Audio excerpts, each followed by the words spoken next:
요한복음 11장을 보면서 요한복음 11장은 죽은 나사로를 살린 표적에 대해 크고 놀라운 기적이라는 그런 관점보다는 하나님의 영광을 보리라는 것에 더 강조점이 있었다라고 지난 시간에 말씀을 드렸습니다.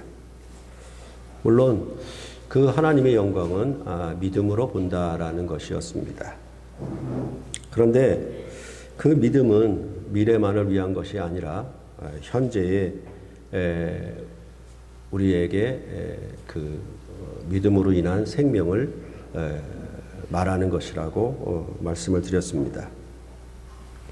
그래서 지난 시간에 나는 부활이다, 그리고 나는 생명이다, 이 말씀의 의미가 무엇인지, 또 그 말씀을 그 뒤에 어떤 대꾸 형식으로 받아서 요한복음 저자가 말하고 있는지 풀어서 설명을 드렸습니다. 그래서 나는 부활이다 라는 말씀의 대꾸는 나를 믿는 자는 죽어도 살아날 것이다 라는 것이었고, 또한 나는 생명이다 라는 것의 대꾸는 모든 살아서 나를 믿는 자는 영원히 죽지 아니한다 라는 말씀의 대꾸였다라고 했습니다. 그리고 그런 대꾸의 의미가 미래와 현재의 관계에서 어떤 의미를 갖고 있는지 여러분에게 말씀을 드렸습니다. 오늘 본문 설교를 준비하면서 WBC 주석을 쓴 비슬리 머리라고 하는 신학자의 견해를, 지난주일 본문에 대한 견해를 보니까 저와 같이 말하고 있어서 대단히 반가웠습니다. 뭐라고 얘기했냐면, 예수께서는 부활이시며 생명이시기 때문에 그리스도 안에서 기독교인의 실존은 죽음이라기보다는 생명이다, 이렇게 말하고 있습니다. 그러니까 예수를 나는 부활이요 나는 생명이다, 이것을 내가 믿느냐라고 했을 때, 이것을 믿는다면 우리 자체의 지금 살아가고 있는, 지금 현재 여러분과 제가 이 살아있는 이 실존, 이것 자체가 우리는 죽음이 아니다, 더 이상 죽음의 권세 아래 있지 않다, 우리는 생명이다, 이렇게 이 비슬리 머리는 말한 것입니다. 그러면서 또 덧붙이기를, 그것은 우선 미래 시점에서 기대되는 어떤 것이 아니라 현재 시점에서 생명의 원리다. 그러니까 신학자가 말하니까 아무래도 멋있죠. 그렇죠? 학자가 말하니까 참 요약적이기도 하고 정리해서 말해주니까 훨씬 낫죠. 그러면서 그는 최종 결론으로 뭐라고 얘기하냐면, 우리는 나사로의 표적을 다시 숙고하며 미래적인 희망의 기쁨뿐만 아니라 믿음의 현재적 관련을 새롭게 파악하는 것이 좋을 것이다, 이렇게 말했습니다. 그래서 이것은 아담의 형상을 따라서 한 분 예수 그리스도의 나라가, 그의 왕국이 임하게 되면 이제 죽음이 왕노릇하는 나라로부터 생명이 왕노릇하는 나라로 새로운 나라가 시작된 것처럼, 우리가 예수를 믿었다라고 하는 것은 예수 믿기 전에는 죽음이 왕노릇하는 나라에서 살았는데, 예수를 믿은 이후로부터는 생명이 왕노릇하는 그 나라에 우리가 지금 산다라고, 그래서 보좌 우편에 오르셔서 지금도 통치하고 계시는 그분의 통치는 뭐냐 하면 생명이 왕노릇하도록. 그래서 여러분으로 하여금 비록 여러 가지 질병이나 고통이나 죽음의 권세가 덮쳐 있는 것 같아도 그것을 이기는 생명의 권세가 나타나도록, 그리하여 생명이 왕노릇하도록, 죽음이 왕노릇하는 것이 아니라 생명이 왕노릇하는 그런 역사를 우리 안에서 그의 통치로 말미암아 행하고 있다, 이렇게 성경은 말씀하고 있는 것입니다. 그래서 죽어서 가는 천당에 대한 관점도 있겠지만은 현재에 어떻게 내가 이 생명이 왕노릇하는가, 예수께서 우리 안에서 그가 왕으로 우리를 지배하고 통치하셔서 나로 하여금 죽음을 이기는 권세로 살게 하시는가, 이것이 바로 예수를 믿어 생명을 얻는 것이다, 이렇게 요한복음은 말하고 있고, 로마서도 그런 의미로 함께 말하고 있는 것입니다.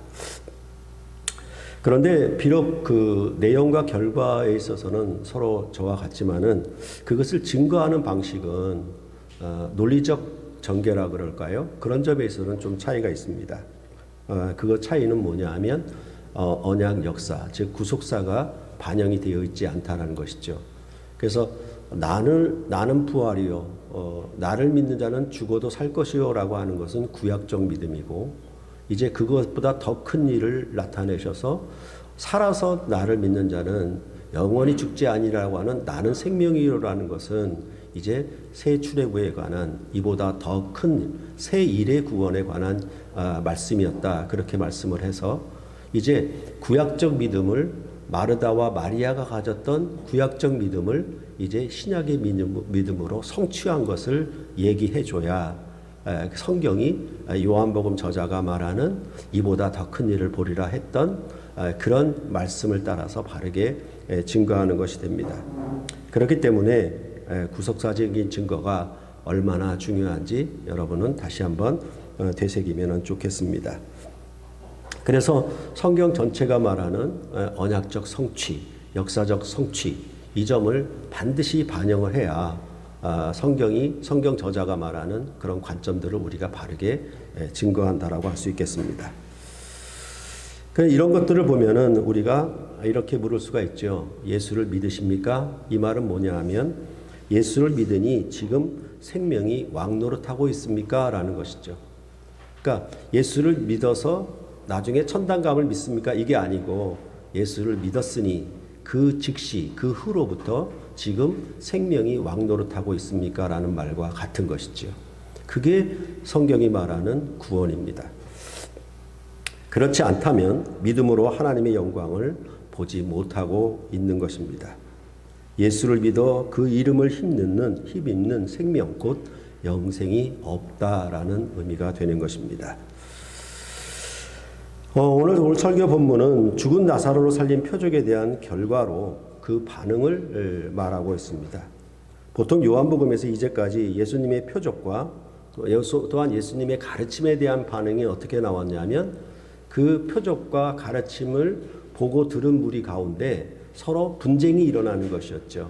그래서 예수님이 행하는 표적과 가르침마다 항상 저들 가운데 분열을 야기시킨 그런 것들을 말을 했었는데 이 죽은 나사로를 살린 표적의 그 결과에 대한 반응에 있어서는 조금 다릅니다. 그것은 그 45절과 46절을 보시면 알 수 있는데 마리아에게 와서 예수께서 하신 일을 본 많은 유대인이 그를 믿었으나 그 중에 어떤 자는 바리새인들에게 가서 예수께서 하신 일을 알리니라 이렇게 말하고 있습니다. 여기는 분쟁의 요소가 없지요. 그러니까 많은 유대인들이 이제 예수께서 하신 일, 즉 죽은 나사로를 살린 것을 보고 믿었다라는 것과 또한 이것을 본 자들이 바리새인들에게 가서 이것을 알렸다라는 얘기가 그 결과로 나오고 있는 것입니다. 바로 이 소식을 들은 바리새인들과 대제사장들은 이제 산헤드린 공회로 모였습니다. 이 문제에 대해서 대책을 논의하자는 것이죠. 그러니까 마치 현재 같으면 우리가 국회로 모여서 나라의 현안을 다루는 것과 민생을 다루는 것, 뭐 정치적인 일, 국가 안보, 경제적인 일 이런 일을 다루는 것과 마찬가지죠. 그래서 무엇인가 법을 정하고 결의를 해서 이러한 어려운 점들을 타개해 나가는 그런 대책을 논의하는 것과 같이 이 산헤드린 공회원은 바로 그런 역할을 하고 있는 것입니다. 그런데 그 논의는 47절에 말하는 것처럼 이 사람이 많은 표적을 행하니 우리가 어떻게 행하겠느냐라는 것이죠. 그러니까 이것은 똑같은 일이잖아요. 현재도 금융 사기 사건이 크게 일어났다 그러면은 당연히 이 일을 어떻게 하겠느냐 이렇게 해서 국회가 임시국회라도 모여서 이걸 다뤄야 되는 것이죠. 그것과 같은 거예요. 그리고 48절에서와 같이 만일 그를 이대로 두면 모든 사람이 그를 믿을 것이요 그리고 로마인들이 와서 우리 땅과 민족을 빼앗아 가리라 라고 하는 그런 염려가 있었던 것입니다. 이런 논의에 대한 대책을 그 해의 대제사장인 가야바가 내놓았습니다. 그래서 49절과 50절을 보시면은 너희가 아무것도 알지 못하는도다 한 사람이 백성을 위하여 죽어서 온 민족이 망하지 않게 되는 것이 너희에게 유익한 줄을 생각하지 아니하는도다라고 발언을 했습니다. 결국 이 가야바의 의견에 산헤드린 공회는 찬성을 하게 되어서 53절에 말하는 것처럼 이날부터는 그들이 예수를 죽이려고 모의하였다, 이렇게 결론을 맺고 있습니다. 그런데 여기서 모의했다라고 하는 의미는 그냥 상의했다라는 정도가 아니고요. 이 표현은 결의했다는 것입니다. 예수를 죽이려고 결의했다라는 표현입니다. 그렇기 때문에 이 결의 사실을 듣고 예수님은 유대로부터 예루살렘으로부터 더 멀리 떠나 저 북쪽으로 에브라임 빈들 가까운 곳, 그러니까 광야와 같은 그런 곳으로 물러나 계셔서 거기서 제자들과 함께 머무셨다라는 것이 오늘 본문의 전체적인 내용입니다. 그런데 오늘 본문은 이러한 산헤드린 공회의 결정을 뉴스처럼 공회가 이런 결정을 내렸다, 이것을 의결했다라는 그런 보도만으로 끝나고 있지는 않습니다. 그러니까 국회에서 어떤 결정이 내렸는가, 어떤 법이 통과되었는가라는 것에 대한 뉴스 보도로만 끝나는 것이 아니라 이런 결정에 대한 요한복음 저자의 해석이 여기 덧붙여 있습니다. 이것이 매우 중요한데 51절과 52절을 보시면 이렇게 말합니다.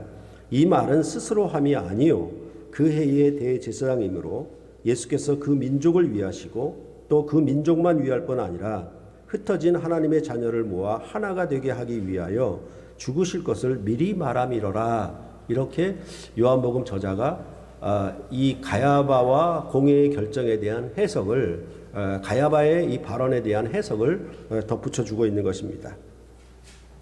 그럴 때 이 말씀을 보면은 가야바의 발언은 공회의 회원 중 하나의 개인 발언이 그저 자기 의견을 제출한 것이 아니라고 말을 하고 있습니다. 이건 스스로 한 말이 아니다, 이렇게 되고 있고요. 또한 가야바는 그 해의 대제사장임을 반복하고 있습니다. 그러니까 그 해의 대제사장의 직무가 있었던 사람이에요. 그러므로 그의 발언은 어떤 성격을 갖냐면 개인적인 성격의 발언이 아니라 대제사장, 그 해의 대제사장으로서 그 직무를 따라서 공식적인 발언을 한 거예요. 그러니까 국회의장의 발언이라고 할까요? 그런 발언을 여기서 하고 있다라는 것입니다. 거기에 한 가지 더 하자면 미리 말함이로라, 이렇게 말하고 있습니다. 이것은 예언을 가리키는 말입니다. 그러니까 이제 이 예언은 그 어떤 예언이냐면 예수의 죽으심, 곧 한 사람이 죽어서 예수의 죽으심이라고 하는 것은 그 민족만 위할 뿐 아니라 또 다른 하나님의 흩어진 자녀들을 모아 하나가 되게 하기 위한 이것에 대한 예언이라고 말씀하고 있는 거예요. 그러니까 이 예언은 그냥 과거에 있었던 예언을 소개하는 정도가 아니라 대제사장 가야바의 이런 발언은 어떤 의미냐면 구약의 선지서에 예언된 바를 이제 예수님의 죽으심으로 성취한다, 그런 뜻을 담고 있는 거예요. 그러니까 요한복음 저자는 공회의 대제사장 가야바의 이런 발언에 대하여 어떤 해석을 덧붙이냐면 이제 선지서들이 예언했던 새 출애굽의 예언이 예수의 죽으심으로 성취된다, 그런 의미를 여기서 덧붙이고 있다라는 것입니다. 말씀드렸던 것처럼 새 출애굽은 바벨론에서 돌아오는 것으로 유대인과 함께 이방인들도 돌아오는 구원에 대하여 선지서들은 약속하고 예언했던 것입니다. 그럴 때에 이 공회원들의 염려는 무엇이었냐면 모든 사람이 그를 믿을 것에 대한 것이었습니다. 이것은 무엇을 의미하는 것입니까? 그것은 요한복음 12장 12절로부터 19절의 내용을 보면 우리가 알 수가 있습니다. 예수님이 명절에 예루살렘 성에 입성하시는데 큰 무리가 예수님을 마중 나가서 그를 이스라엘의 왕으로 부르며 환호를 합니다. 그렇죠? 종려나무 가지를 흔들고 그렇게 대대적으로 환영하니까 이것을 보고 바리새인들이 12장 19절에 이렇게 말을 합니다. 바리새인들이 서로 말하되 볼지어다 너희 하는 일이 쓸데없다. 보라 온 세상이 그를 따르는도다. 이렇게 얘기하고 있는 것이죠. 그러니까 이 공회원들의 염려는 뭐냐면 많은 유대인이 예수를 나사로의 표적을 보고 믿으니까 그것에 대해서 염려한 것은 뭐냐면 온 큰 무리가 다 저를 따른다. 예수님을 따르게 되기 때문에 염려가 있는 거예요. 그러니까 그런 염려는 어떤 의미가 있냐면 무리들이 예수님을 따라간다라는 의미에는 뭐가 있냐면 예수를 임금으로 삼으려고 한다. 예수를 임금으로 삼으려고 하는 것이 이 공회원들의 큰 염려 중에 하나였습니다. 그러면 예수님을 왕으로 그들이 맞이하게 되면 그 결과는 어떻게 될 것이라고 공회원들은 보았냐라고 할 것 같으면 로마인들이 와서 땅과 민족을 빼앗아 갈 것이라고 보게 된 것입니다. 만약 예수님을 왕으로 세우면은 로마인들이 와서 땅과 백성들을 빼앗아 가게 될 것이다. 이런 염려가 있죠. 한마디로 나라가 망하게 될 것이다. 이런 뜻을 갖고 있는 것이죠. 그래서 여기 그 땅이라고 하는 것은 단순히 그냥 어떤 토지를 말하는 의미가 아니고 이 땅에는 무엇이 포함되어 있냐면 성전 개념이 포함되어 있다고 주석가들은 거의 일률적으로 얘기를 하고 있습니다. 그러니까 땅과 성전이 분리될 수가 없는 게 뭐냐 하면 그 나라의 땅의 도성은 궁전이 있는 도성이죠. 그러니까 예루살렘 성전을 빼앗기는 거나 도성을 빼앗기는 거나 땅을 빼앗기는 것과 같은 문제죠. 그러니까 땅을 빼앗기는 것과 성전을 빼앗기는 걸 같으니까 이 땅의 개념을 뭐라고 얘기하냐면 성전으로 보고서 얘기를 하고 있다라는 것입니다. 그러니까 이렇게 만약에 이 성전과 백성들을 빼앗기게 되면 결국은 이 성전과 성전을 봉사하는 직무자들이고 그리고 백성들의 우두머리로 백성을 지도하는 지도층에 있는 사람들의 자기 기득권이 다 빼앗기게 되는 것이죠. 그러니까 실제로 나라가 망하게 된다라는 그런 염려 안에는 무엇이 그 속에 자리 잡고 있냐면 내 모든 밥그릇이 빼앗기게 된다는 것이겠죠. 자기가 손해본다는 뜻이 여기에 담겨져 있는 것입니다. 그러니까 그들의 생각으로는 예수님이 로마를 칼로 정복하였던 다윗과 같은 왕으로는 그들이 볼 수가 없었다. 이런 그들의 생각을 여기서 반영하고 있는 것입니다. 그러니까 당연히 그들은 다윗과 같은 왕이어서 로마 제국을 정복하는 그런 왕, 메시아를 기다렸는데 그런 메시아가 아니기 때문에 그들은 이 왕을 죽여야 했던 것입니다. 많은 무리가 특히 유대인의 많은 무리가 그를 믿기 시작하면 온 세상이 그를 따른다라고 하였던 것처럼 이제 너희가 죽이려고 결의했던 것이 아무 쓸데가 없어.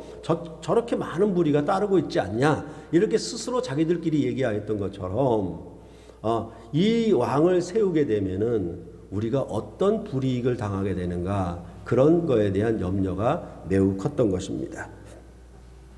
그러므로 그들은 예수님이 많은 표적을 행하는 것에 대한 관심은 없었습니다. 현재도 보면은 그 어떤 나라에 어떤 왕을 세우는가에 따라서 그 나라가 사느냐 그 나라가 죽느냐 하는 것은 그 지름길이 뭐냐 하면 백성들이 잘하는 것보다 왕이 잘해야 되는 거예요. 왕이 잘못하면 백성이 아무리 잘해도 소용이 없습니다. 그러니까 이 그 공회원들의 결정도 그런 결정이겠죠. 그들이 생각하는 나라의 어떤 목표, 나라의 어떤 이상향, 나라의 어떤 정체성을 생각해 볼 때 이 예수를 세웠다가는 로마가 와서 모든 것을 빼앗아 가겠고 자기의 모든 기득권을 다 빼앗기게 될 것이니까 결국은 이 왕을 세울 수가 없어 그를 죽이고 처단해야 했다는 그런 결정을 내리게 되었다라는 것입니다. 그러니까 어떻게 보면은 우리가 항상 이것은 똑같아요. 지금도 똑같은 게 뭐냐면 어떤 한 사건이 있는데 그 사건의 진실과 정의 그런 것은 관심이 없습니다. 이 사건이 자기에게 어떤 이익이 되는가 내 편은 어떻게 이 사건을 이익으로 만들 것인가에 대한 관점만 있고 그런 판단만 있을 뿐이지 이것이 사실이냐 진실이냐 정의냐는 별로 관심이 없는 거예요. 그러니까 사람들에 대한 판단도 그렇고 어떤 정당에 대한 판단도 그렇고 모두가 다 어떻게 돼 있냐면 자기 편인가 아닌가에 따라서 사람들이 그 판단이 쉽게 뒤바뀌는 거예요. 그러니까 영원히 진실한 판단은 없어요. 항상. 그렇죠? 그러니까 영원한 우방이 없는 것처럼 그렇게 되어 있는 것이 우리 사람들이 가지는 판단이고 결정이라는 것입니다. 이러한 정치적 계산이 담긴 그런 결정인데 요한복음 저자는 그 결정에 대해서 이것은 새 출애굽의 예언을 성취하는 그런 것이라고 해석을 한 것입니다. 예수님의 죽으심으로 그 민족만을 위한 것이 아니라 흩어진 하나님의 자녀를 모아 하나가 되게 하신다는 것으로 해석한 것은 이제 12장 24절에 보면은 내가 진실로 진실로 너희에게 이르노니 한 알의 밀이 땅에 떨어져 죽지 아니하면 그대로 있고 죽으면 많은 열매를 맺으리라 이런 말씀과 같은 말이에요. 그러면 이 한 알의 밀이 떨어져 죽는 이런 얘기를 한 배경은 뭐냐 하면 그 앞의 내용이 헬라인 몇이 예수님께 찾아왔거든요. 이방인들이 찾아왔거든요. 그러니까 예수님이 뭐라고 그랬냐면 인자가 영광을 얻을 때가 왔도다.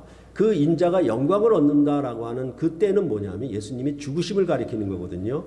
그것을 이어서 뭐라고 얘기하냐면 한 알의 밀이 땅에 떨어져 죽지 아니하면 이렇게 나가고 있는 거예요.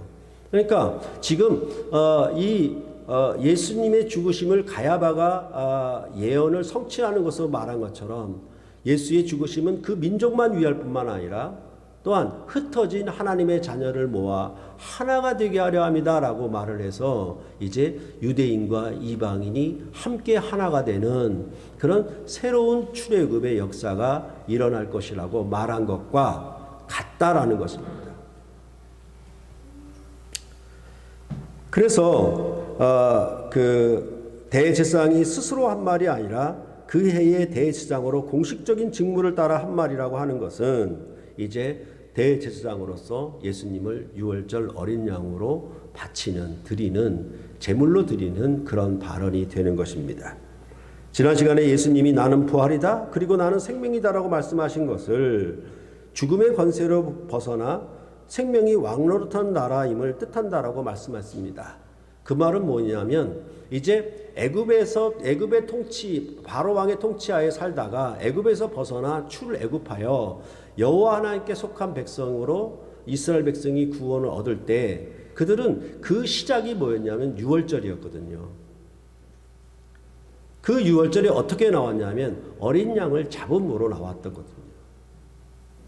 그러니까 애굽의 권세로부터 벗어나 이제 여호와 하나님께 모세에게 속한 나라로 옮겨지는 그 전환점이 뭐였냐면 유월절에 어린 양을 잡음이었어요. 그러면 예 출애굽이 그렇다면 새 출애굽 역시도 마찬가지요. 새 유월절 양이 필요하겠죠. 그래서 이 말씀 다음에 이제 전적으로 유월절 배경으로 예수님이 예루살렘 성에 입성하시고 이제 명절이니까 예수님이 성전에 나타나지 않겠느냐 이런 얘기가 이어지는 겁니다. 그래서 유월절과 성전 이 관계가 항상 따라오는 것이에요.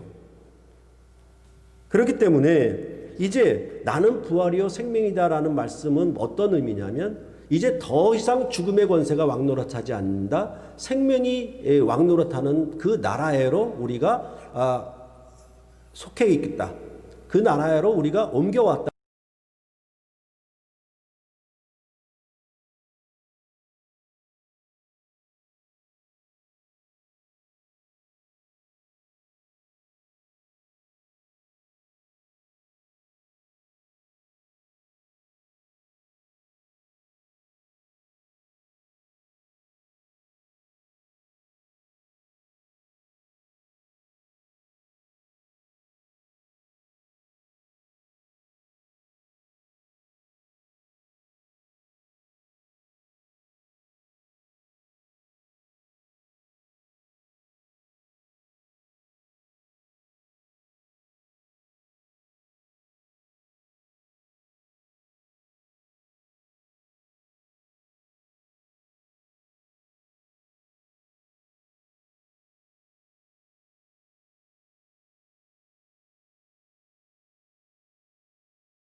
이사야의 예언처럼 하나님 아버지의 뜻을 순종하사 그 뜻을 다 이루셨습니다. 그로 말미암아 예수님은 부활의 승리를 얻으셨고 승천하셔서 보좌 우편에 앉으셨다, 만왕의 왕으로 오르셨다, 이렇게 성경은 증거를 하고 있는 것입니다. 이렇게 부활하신 주님이 제자들을 3번 찾아오셨고 베드로에게 3번 내가 이 사람들보다 나를 더 사랑하느냐 물으셨습니다. 베드로는 주님께 사랑의 고백을 3번 함으로 그 물음에 응답했습니다. 그런 후에 이 요한복음의 결론이라고 할 수 있는 예수님의 말씀이 베드로에게 주어졌습니다. 역시 나를 따르라는 요한복음 12장과 마가복음 8장에 있는 말씀과 동일한 결론을 요한복음은 갖고 있는 것입니다. 그래서 21장 18절과 19절을 보시면은 내가 진실로 진실로 네게 이르노니 내가 젊어서는 스스로 띠띠고 원하는 곳으로 다녔거니와 늙어서는 내 팔을 벌리리니 남이 내게 띠띠우고 원하지 아니하는 곳으로 데려가리라. 이 말씀을 하심은 베드로가 어떠한 죽음으로 하나님께 영광을 돌릴 것을 가리키심이로라. 이 말씀을 하시고 베드로에게 이르시되 나를 따르라 하시니 이렇게 말씀하고 있는 것입니다. 그러니까 실제로 마태복음, 마가복음, 요한복음, 누가복음 전체적으로 다 같은 결론이에요. 그럴 때 여기 베드로를 보면은 베드로의 삶이 젊어서와 늙어서가 완전히 바뀌어 버렸습니다. 젊어서는 스스로 원하는 곳으로 다녔습니다. 그런데 늙어서는 스스로 원하지 아니하는 곳으로 다녔습니다. 우리가 이번 주에 접하는 로마서의 말씀과 아주 같습니다. 로마서 15장 1절과 2절에 있는 것처럼 자기를 기쁘게 하지 아니하고 이웃을 기쁘게 하는 삶으로 변모가 된 것입니다. 스스로 원하는 것으로 띠띠고 다녔다라고 하는 말은 젊어서 자기를 기쁘게 함으로 살았다는 것이고 늙어서는 자기가 원하지 않는 것으로 띠띠우고 그렇게 다녔다라고 하는 것은 여기서 로마서의 말씀은 이웃을 기쁘게 함으로 살았다라는 의미가 되는 것입니다.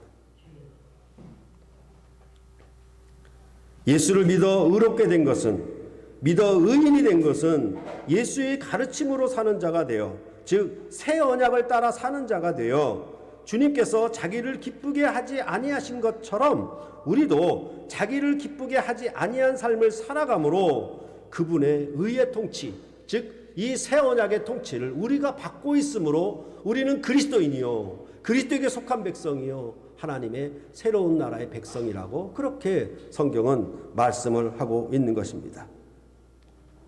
어찌 보면은 인생도 젊어서와 늙어서가 있는 것 같아요. 젊어서와 늙어서가 180도 바뀌는 것 같아요. 젊어서는 자기를 위하여 살다가 늙어서는 부모가 되어 전적으로 자녀를 위해 사는 것으로 바뀝니다. 세상의 모든 부모는 이 길을 갑니다. 특별한 경우를 빼놓고는 즉 돌연변이가 아니고는 거의 모든 부모는 이러한 정답의 인생을 살아가고 어떤 자녀도 부모를 사랑하지 않는 자녀는 없습니다. 아무리 날강도라 하더라도 아무리 사기꾼이라도 자기 엄마는 정말 귀하게 여기고 사랑해요. 그러면 부모들이 살아가는 인생은 정답이에요.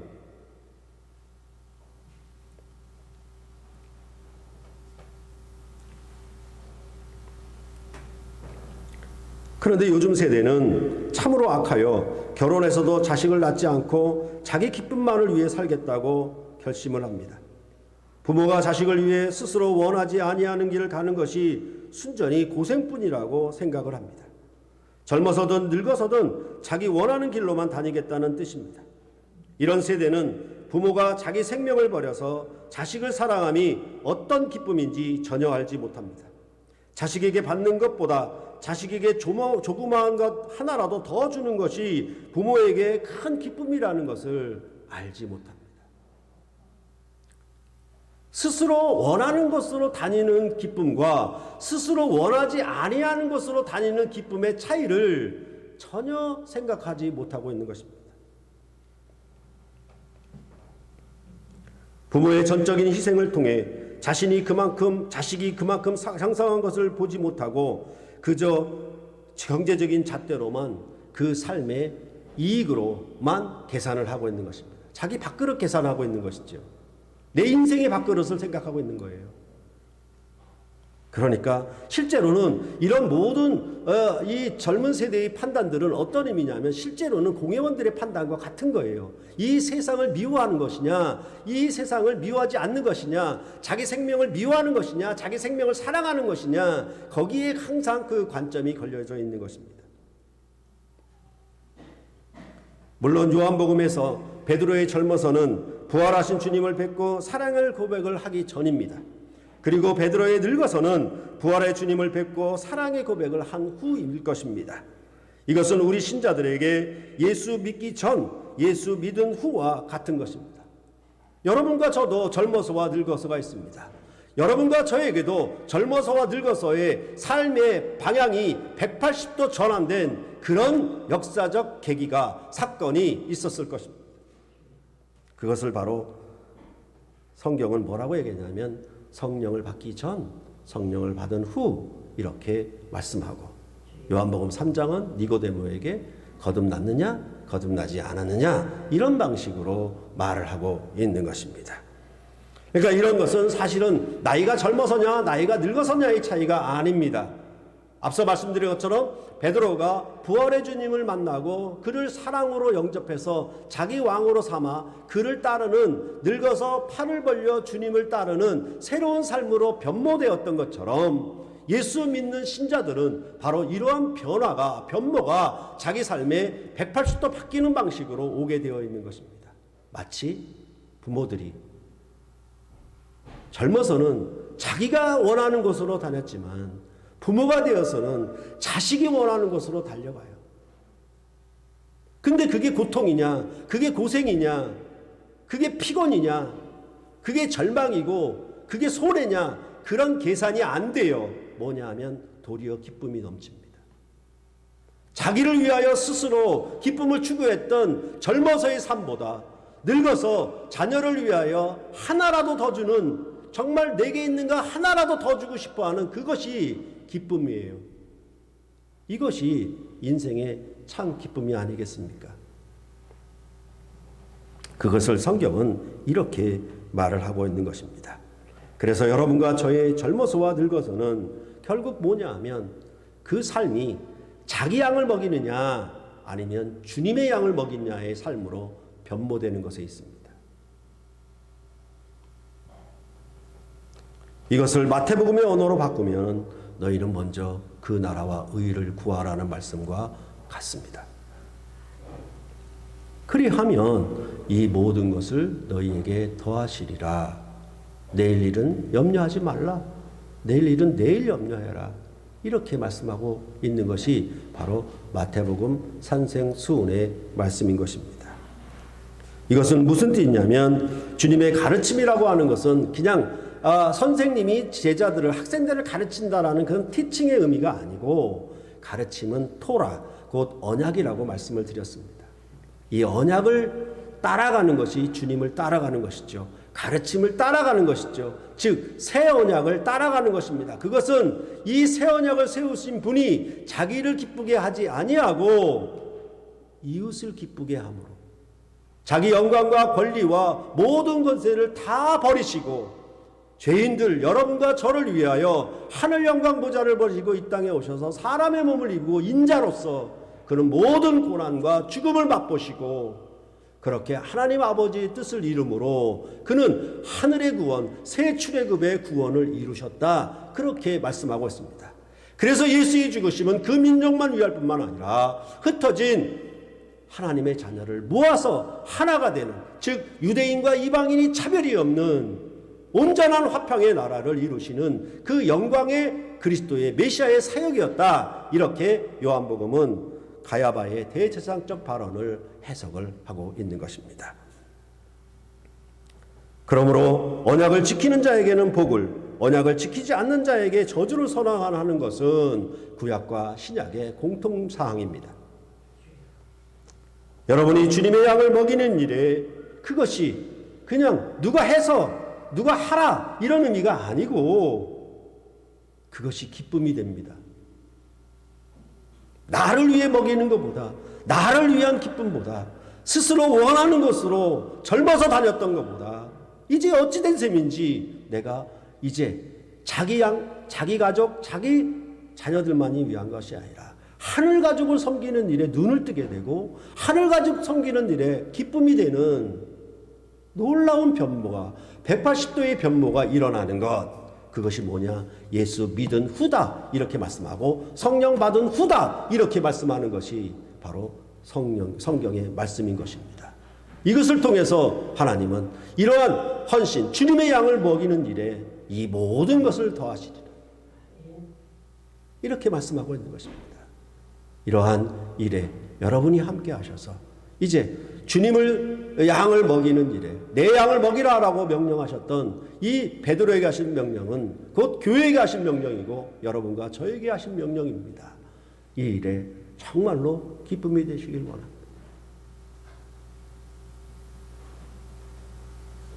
설교하는 거 고통이죠. 요즘은 이제 이렇게 밝은 빛 보면 눈이 이제 안 좋아져서 이쪽이 좀 안 좋아지는데 모니터를 항상 보니까 컴퓨터 모니터 때문에 전자파 때문에 그런지 눈이 안 좋죠. 그런데도 뭐냐 하면 설교를 잘해서 기쁜 게 아니라 여러분을 위해서 봉사하는 것이 기쁜 것이죠. 이것을 통해서 얼마나 큰 강사료가 나오겠습니까? 그렇죠? 없어요. 그래도 이것이 기쁨인 것이죠. 여러분도 그러한 기쁨이 여러분 안에 정말 영생의 기쁨이 되셔서 주님의 나라와 그 의를 구함으로 여러분의 인생이 새롭게 영생의 열매로 맺어지시기를 간절히 바라는 것입니다. 기도하시겠습니다.